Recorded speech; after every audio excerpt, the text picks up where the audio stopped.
সিহঁতে মোক এবাৰ ফাঁচি দিব, মই দুবাৰ আহিম। দুবাৰ ফাঁচি দিব, মই 10 বাৰ আহিম। বন্ধু বান্ধৱীসকল, এয়া আৰম্ভ কৰিছোঁ। আজি আপোনালোকক মই পুখুৰী পাৰত থকা কিছুমান দৃশ্যাংশ দেখাবলৈ চেষ্টা কৰিম। আপোনালোকে চাই থাকিব। সেউজীয়া এটা সুন্দৰ পৰিৱেশ, পুখুৰী পাৰৰ এটা সুন্দৰ পৰিৱেশ, সেউজীয়াখিনি চাওক। নমস্কাৰ বন্ধু বান্ধৱীসকল, মোৰ অন্য এটা ভিডিঅ'ৰ মাজলৈ সকলোকে স্বাগতম জনাইছোঁ। এইজনা শিৱসাগৰ পুখুৰীৰ পূব পাৰত থকা নামঘৰ হয়। এই নামঘৰজনাত সন্ধিয়া দবাকা বজোৱাৰ উপৰিও ভাগৱত পাঠ হয়। এটা সুন্দৰ আধ্যাত্মিক পৰিৱেশ বিৰাজ কৰে, খুবেই ভাল লাগে।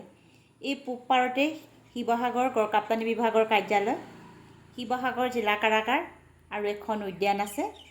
উদ্যানখনত অৱশ্যে মই কোনোদিন সোমোৱা নাই। উদ্যানৰ সন্মুখেদি খোজকাঢ়োঁ, কিন্তু সোমোৱা নাই। ভাবিছোঁ আজি সোমাম আৰু আপোনালোককো মোৰ লগতে উদ্যানখনলৈ লৈ যাম। এয়া চাওক, এই যে দেখিছে ঘৰবিলাক, এই ঘৰবিলাক হৈছে আৰক্ষী বিভাগত কৰ্মৰত লোকৰ কোৱাৰ্টাৰ হয়। কি সুন্দৰ সেউজীয়া পৰিৱেশ।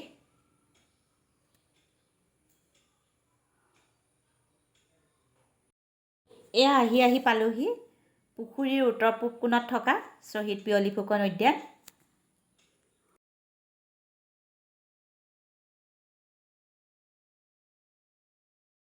এয়া উদ্যানৰ প্ৰৱেশ পথ। আহক আমি সকলোৱে সোমাওঁ। শ্বহীদ পিয়লি ফুকন উদ্যান, শিৱসাগৰ।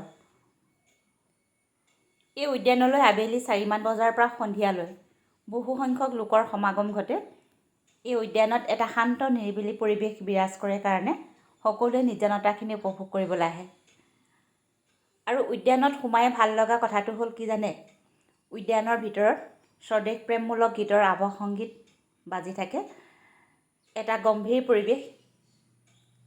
কিন্তু মই সেই গীতবিলাক আপোনালোকক শুনাব নোৱাৰিলোঁ, বিশেষকৈ কপিৰাইট লগাৰ ভয়ত মিউট কৰি থৈছোঁ। এয়া মই আপোনালোকক উদ্যানখন অকণমান দেখাবলৈ চেষ্টা কৰিছোঁ।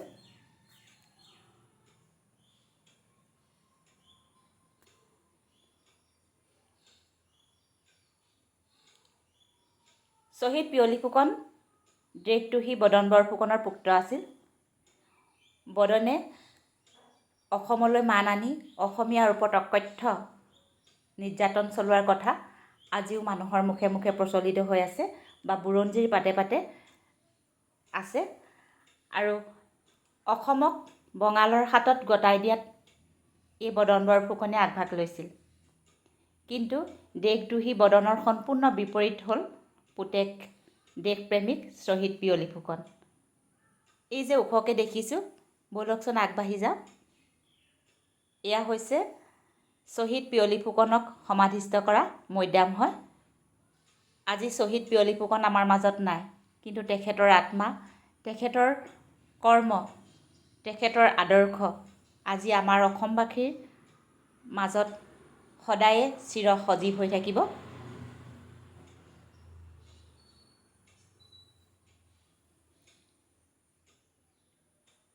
এইটো এটা স্মৃতিসৌধ। এই স্মৃতিসৌধত কি লিখা আছে চাওঁ আহক।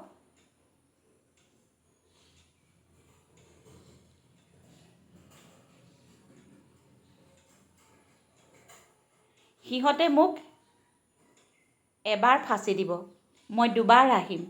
দুবাৰ ফাঁচি দিব, মই 10 বাৰ আহিম। বগা বঙালক নেখেদো মানে মই জনমে জনমে ডিঙিত চিপ জৰি ল'ম। তেখেতে কিমান দেশপ্ৰেম হ'লে, কিমান দেশক ভাল পালে অন্তৰাত্মাৰ পৰা এনেধৰণৰ কথা ওলাব পাৰে ভাবি চাওক আপোনালোকে। তেখেতে যেতিয়ালৈকে বগা বঙালক এই অসমৰ পৰা খেদিব নোৱাৰে, তেতিয়ালৈকে তেওঁক বাৰে বাৰে জনম ল'লেও তেওঁ ডিঙিত চিপ জৰি ল'ব। মানে তেওঁ ব্ৰিটিছৰ খেদাবলৈ তেওঁ জনমে জনমে ডিঙিত চিপ জৰি ল'ম বুলি তেওঁ অন্তৰাত্মাই পৰা এয়া বক্তব্য ওলাইছে।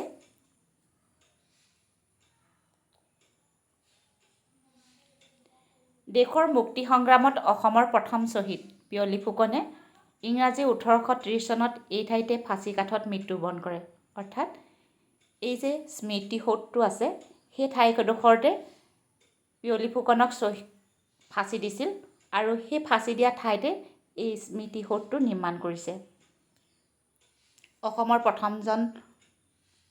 অসমৰ স্বাধীনতা আন্দোলনৰ প্ৰথমজন শ্বহীদ হৈছে পিয়লি ফুকন। পিয়লি ফুকন শাৰীৰিকভাৱে অক্ষম এজন লোক আছিল। তেওঁ এটা ভৰি খোৰা আছিল। যদিও তেওঁ শাৰীৰিকভাৱে অক্ষম আছিল, কিন্তু তেওঁ মানসিকভাৱে এটা আন্দোলনক নেতৃত্ব দিব পৰা, দেশক ভাল পাব পৰা এজন সবল মানসিকতাৰ লোক আছিল। তেওঁ কেতিয়াও বগা বঙালৰ ওচৰত নত শিৰ কৰা নাছিল। সেয়েহে মুক্ত কণ্ঠে তেওঁ বগা বঙালক উদাত্ত কণ্ঠেৰে তেওঁৰ এই বক্তব্য আগবঢ়াইছিল। মই 10 বাৰ আহিম যেতিয়ালৈকে বগা বঙালক খেদিব নোৱাৰোঁ। সেই শ্বহীদ প্ৰণামো তোমাক। বন্ধু বান্ধৱীসকল, এতিয়ালৈকে যদি মোৰ এই ভিডিঅ'টো চাই ভাল পাইছে নিশ্চয়কৈ লাইক এটা কৰিব। আৰু যিসকল বন্ধু বান্ধৱীয়ে মোৰ চেনেলটো এতিয়ালৈকে ছাবস্ক্ৰাইব কৰা নাই, কাষতে থকা বেল আইকনটো প্ৰেছ কৰি অল কৰি দিব। আৰু তেতিয়াহে মোৰ এনেধৰণৰ ভিডিঅ'সমূহ আপুনি আগতীয়াকৈ পাই যাব। আৰু ভিডিঅ'টো চাই কেনে পালে নিশ্চয় কমেণ্ট এটা কৰিবলৈও নাপাহৰিব। ভিডিঅ'টো শেষলৈকে চোৱাৰ বাবে সকলোলৈকে ধন্যবাদ থাকিল।